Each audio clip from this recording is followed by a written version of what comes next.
Hello friends, good morning to all of you. Welcome to my YouTube channel Ocean of Knowledge. आज मैं आप लोगों के लिए बीएड इंट्रेंस एग्ज़ाम का क्वेश्चन पेपर, जो प्रथम पाली के हिंदी के क्वेश्चन पेपर हैं, उनका आंसर की मैं जारी कर रहा हूं। और इसमें सभी जितने भी प्रश्न पूछे गए हैं उन प्रश्नों को लेकर आया हूं। कुछ किसी मित्र के माध्यम से कुछ क्वेश्चन हमें प्राप्त हुए हैं, लगभग 40-45 क्वेश्चन हमें प्राप्त हुए हैं। उन सब को डिस्कस करते हैं। तो चलिए पहले क्वेश्चन से स्टार्ट करते हैं मित्रों। पृथ्वी किस प्रकार के शब्द है? तो पृथ्वी तत्सम शब्द है। ध्यान दीजिएगा कि पृथ्वी तत्सम शब्द है, तद्भव शब्द नहीं है। तद्भव शब्द धरती होता है, लेकिन पृथ्वी जो होता है तत्सम शब्द होता है। ध्यान देंगे, विदेशज शब्द भी नहीं है। ऑप्शन में विदेशज शब्द भी दिया था, लेकिन यहाँ पे तत्सम शब्द होगा। ध्यान दीजिएगा, ठीक है। क्वेश्चन नंबर दूसरा देखते हैं मित्रों। आलू शब्द किस प्रकार के शब्द है? तो ये पुर्तगाली शब्द है। ध्यान दीजिएगा कि आलू शब्द जो है वो पुर्तगाली शब्द है, न कि चीनी शब्द है या फारसी शब्द है। फारसी भी ऑप्शन में दिया था, तो बहुत लोग कंफ्यूज हो रहे थे कि फारसी होगा कि चीनी होगा कि पुर्तगाली होगा। तो नहीं, यहाँ पे पुर्तगाली शब्द होगा, ठीक है ना। और चीनी जो वर्ड है वो चीन भाषा से लिया गया, चीनी भाषा से लिया गया है, चीनी वर्ड, ठीक है ना, चीन से लिया गया है। अब ध्यान देंगे क्वेश्चन नंबर 3 की ओर। सिर से पैर तक के लिए एक शब्द अपाद मस्तक। सिर से पैर तक के लिए एक शब्द क्या यूज करते हैं? अपाद मस्तक। अंबर का विलोम शब्द क्या होता है मित्रों? तो अवनी होता है। ध्यान दीजिएगा, अंबर का विलोम शब्द अवनी होता है। आकाश का क्या होता है?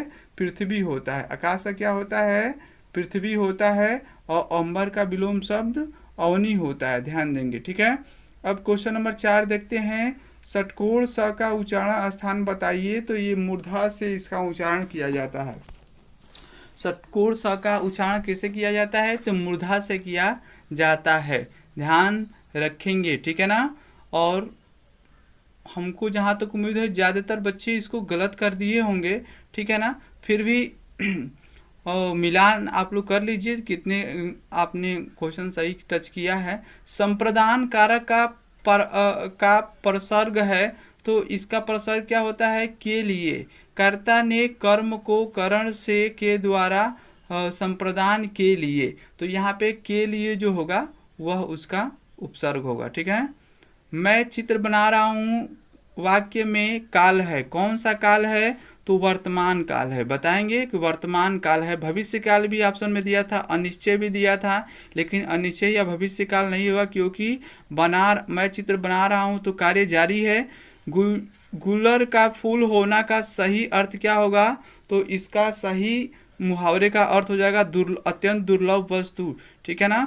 तो अत्यंत दुर्लभ वस्तु हो जाएगा। यहाँ पे सूता शब्द को स्त्री वाचक बनाने के लिए किस प्रत्यय का प्रयोग किया जाएगा? तो यहाँ पे आ जोड़ने पर क्या हो जाएगा? सूता शब्द हो जाएगा, ठीक है ना। सूता मने पुत्री होता है, जबकि सुत मने पुत्र होता है। तो आ यहाँ पे प्रत्यय जोड़ना पड़ेगा, तो यहाँ पे आ प्रत्यय सही हो जाएगा, ठीक है ना। ऑप्शन में आ प्रत्यय दिया था। हिंदी के सर्वश्रेष्ठ हास्य व्यंग निबंधकार कौन है? तो ये हरिशंकर परसाई हैं। ध्यान देंगे, हरिशंकर परसाई होंगे। जबकि जयशंकर प्रसाद भी ऑप्शन में दिया था। जयशंकर प्रसाद नाटक सम्राट कहलाते हैं, ठीक है ना, तो वो नहीं हो सकते हैं। और हरीश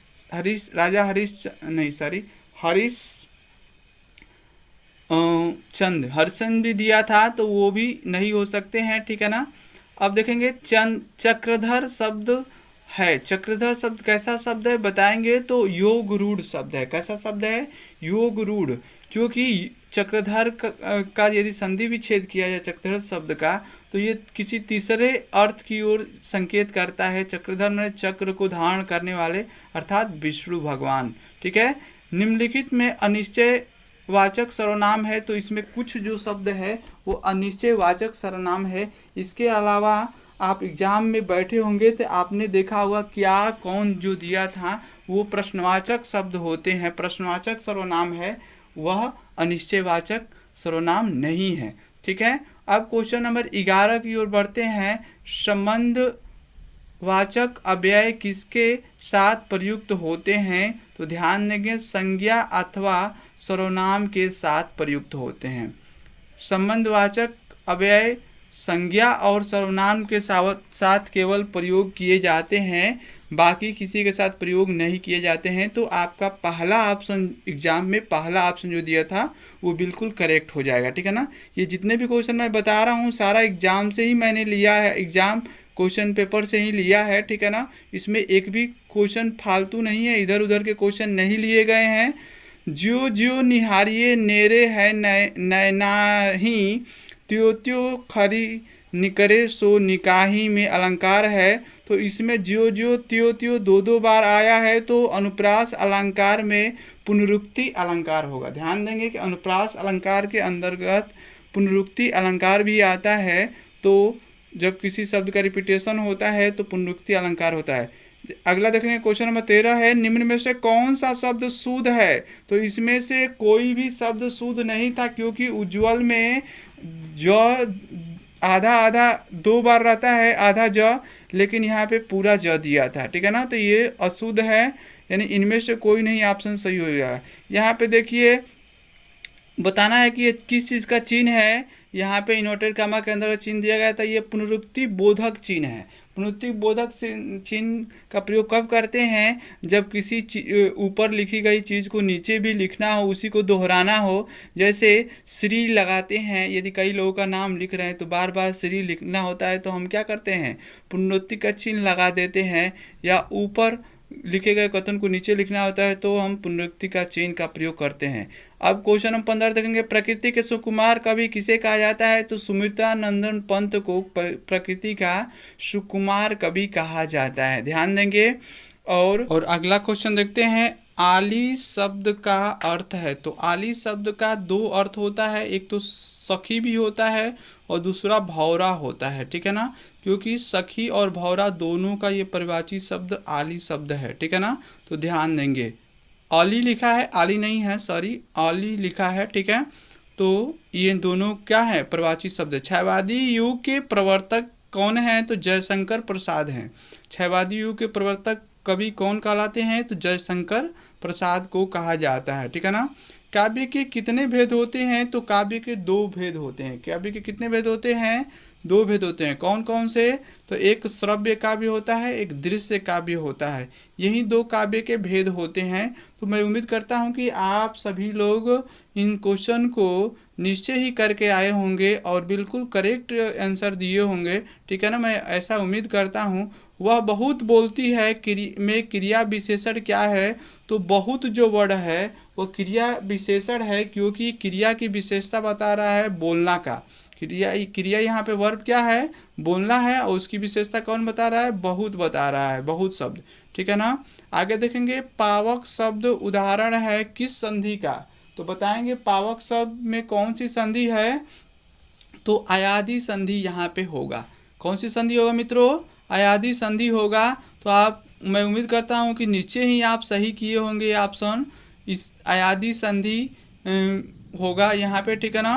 पौ प्लस अक, पौ प्लस अक का इसका संधि विच्छेद होता है। प्रसारण का विलोम शब्द बताएंगे।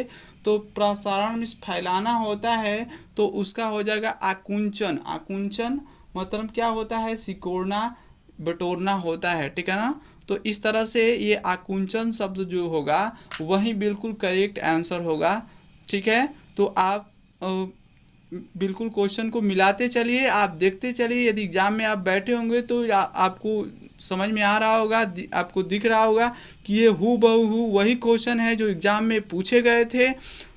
अब देखेंगे, लोक संस्कृति का जन्म कहाँ से हुआ है मित्रों। तो लोक संस्कृति का जन्म गांव से हुआ है।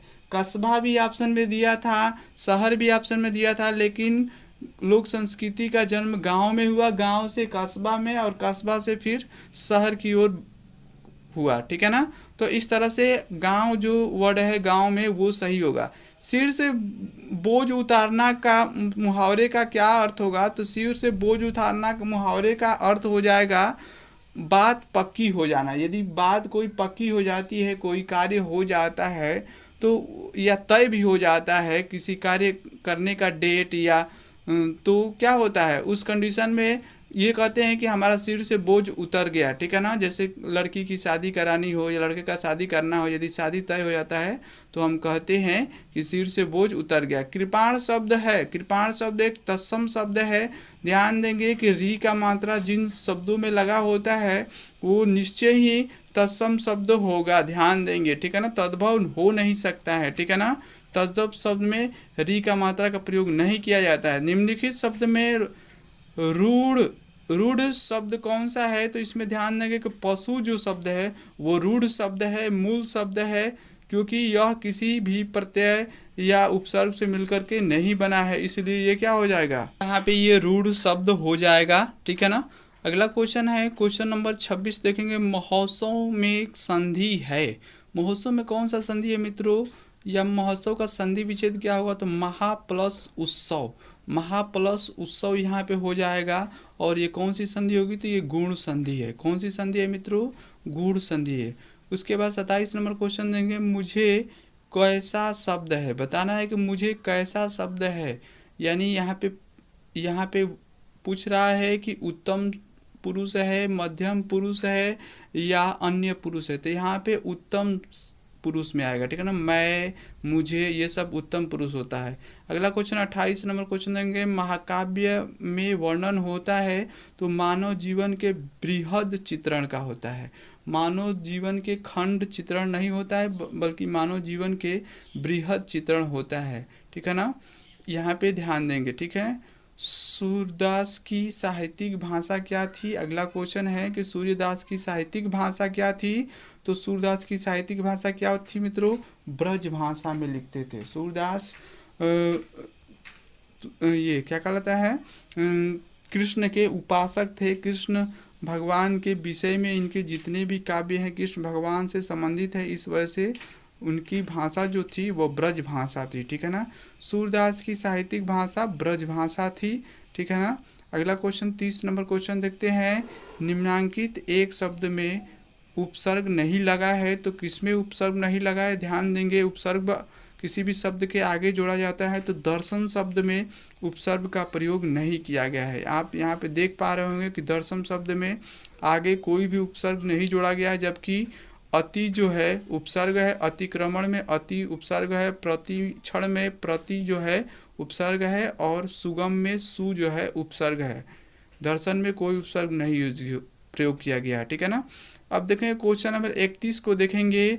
दृश्य काव्य के अंतर्गत आते हैं, दृश्य काव्य के अंतर्गत नाटक एवं प्रहसन आता है, ध्यान देंगे। नाटक और कहानी भी ऑप्शन में दिया गया था, तो आप वहाँ पे कंफ्यूज हुए होंगे, लेकिन यहाँ पे नाटक और प्रहसन होगा। तो काफ़ी सुंदर क्वेश्चन, काफ़ी अच्छे क्वेश्चन पूछे गए थे, थोड़ा सा डिफ़िकल्ट क्वेश्चन थे, लेकिन आप उसे सावधानी पूर्वक करेंगे तो ऐसा नहीं है कि ये नहीं हो सकता था। स्वाभिमान और स्वाधीनता का प्रतीक है, तो इसमें थोड़ा सा डाउट हो रहा है। बहुत लोग का कहना है कि सिंह यहाँ पे होना चाहिए, बहुत लोग का कहना है, कमेंट में बॉक्स में बहुत लोग कमेंट आया था कि स्वान होना चाहिए, स्वान माने होता है कुत्ता, बहुत लोग कह रहे हैं कबूतर, तो यहाँ पे हम भी कंफर्म नहीं कर सकते हैं, ठीक है ना। अब अगला क्वेश्चन देख रहे हैं हम कि भक्ति काल के सर्वाधिक लोकप्रिय कवि कौन है, तो भक्ति काल के सर्वाधिक लोकप्रिय कवि कौन से हैं, तुलसीदास हैं। यहाँ पे ध्यान दीजिएगा, सूरदास भी लोकप्रिय कवि थे या श्रेष्ठ कवि थे, लेकिन उनसे ज़्यादा कहीं तुलसीदास भक्ति काल के प्रसिद्ध कवि थे। अस्थाई भाव को जगाने वाले या उद्दीप करने वाले कारक को क्या कहते हैं, विभाव कहा जाता है, ध्यान देंगे, ठीक है ना। और विभाव कितने प्रकार के होते हैं, दो इसके भेद होते हैं, आलंबन और उद्दीपन। तो ऑप्शन में आपका विभाव जो होगा वो बिल्कुल करेक्ट आंसर हो जाएगा, ठीक है ना, आंसर आपका, ठीक है। अगला क्वेश्चन देखते हैं, 35 नंबर क्वेश्चन देखते हैं मित्रों। सामान्यतः काव्य कुल कितने भेद होते हैं, तो सामान्यतः काव्य के केवल 2 भेद होते हैं। और कौन कौन से 2 भेद होते हैं, तो एक दृश्य काव्य होता है और एक श्रव्य काव्य होता है, यही काव्य के 2 भेद होते हैं। इसके बाद क्वेश्चन नंबर 36 देखेंगे। कृपाण शब्द कैसा शब्द है, तो ये तत्सम शब्द है। कैसा शब्द है, तत्सम शब्द है। तद्भव नहीं है, क्योंकि कृपाण लिखा गया है, क में री का मात्रा है, तो ये हमेशा तत्सम शब्द में ही देखने को मिलता है। ठीक है, अगला क्वेश्चन देखते हैं, बुद्धि भ्रमित होना मुहावरे का सही अर्थ क्या है? चक्कर में पड़ना। चक्कर में, बुद्धि भ्रमित होने मुहावरे का सही अर्थ है चक्कर में पड़ना। अकल पर पत्थर पड़ना का इसका अर्थ होता है क्या? कि बुद्धि भ्रष्ट हो जाना। यहाँ पे चक्कर में पड़ना, यहाँ पे बुद्धि भ्रमित होना का मतलब चक्कर में पड़ना। ठीक है, 38 नंबर क्वेश्चन देखते हैं मित्रों, हिंदी दिवस कब मनाया जाता है? तो हिंदी दिवस 14 सितंबर को मनाया जाता है। हर साल 14 सितंबर को हिंदी दिवस मनाया जाता है। तो ये क्वेश्चन बिल्कुल ही इम्पोर्टेंट क्वेश्चन है, और आप इसे आगामी एग्ज़ाम के लिए भी यदि प्रिपरेशन कर रहे होंगे तो उसके लिए भी ये बहुत ही इम्पोर्टेंट क्वेश्चन है, आप इसे ज़रूर याद रखिएगा। अगला क्वेश्चन 39 क्वेश्चन देंगे, पृथ्वीराज रासो किसकी रचना है? तो ये चंद्रवरदाई की रचना है। चूँकि ये क्वेश्चन आपका सेकेंड पाली यानी कि द्वितीय पेपर से लिया गया है। द्वितीय पेपर में ये क्वेश्चन पूछा गया था कि पृथ्वीराज रासो किसकी रचना है, तो ये रचना है आपका चंद्रवरदाई का। ठीक है ना, आगे ध्यान देंगे। अगला क्वेश्चन पूछ रहा है कि क्वेश्चन नंबर 40, अखिया हरिदर्शन की प्यासी में शब्द शक्ति है, बताना है इसमें कौन सी शब्द शक्ति है। तो इसमें कौन सी शब्द शक्ति है? अभिधा। अभिधा शब्द शक्ति है। ठीक है ना, यहाँ पे लछड़ा नहीं होगा, क्योंकि अखिया हरिदर्शन की प्यासी में यहाँ पे हरि के दर्शन मैंने जो शब्दों के अर्थ हमको प्रकट हो रहे हैं, वास्तविक वही शब्द यहाँ पे वही शब्दों का अर्थ लिया गया है, इसलिए यहाँ पे अभिधा शब्द होना चाहिए, अभिधा शब्द शक्ति होना चाहिए, ध्यान देंगे। ठीक है ना, यहाँ पे लछड़ा नहीं हो सकता है, क्योंकि अखिया हरिदर्शन की प्यासी का कोई अन्य अर्थ नहीं हो सकता है। इसका सीधा और स्पष्ट अर्थ समझ में आ रहा है। ठीक है ना, अगला क्वेश्चन देखते हैं, 41 नंबर क्वेश्चन क्या है? उज्ज्वल शब्द पद में संधि है, तो उज्ज्वल पद में कौन सी संधि है? तो उत प्लस ज्वल होता है इसका संधि विच्छेद, तो यहाँ पे व्यंजन संधि हो जाएगा मित्रों। ठीक है ना, तो मुझे उम्मीद है कि आपने अवश्य ही सही जवाब दिया होगा। इसके बाद अगला क्वेश्चन है, सुरेंद्र का संधि विच्छेद करेंगे तो क्या होगा? तो सुर प्लस इंद्र होगा, यहाँ पे गुण संधि हो जाएगी। तो इस तरह से मैंने आपको 42 क्वेश्चन कराया है। 50 क्वेश्चन में से हमको 42 क्वेश्चन प्राप्त हुआ था। इन सभी क्वेश्चन को मैंने हल कराया है। तो यहीं पे ये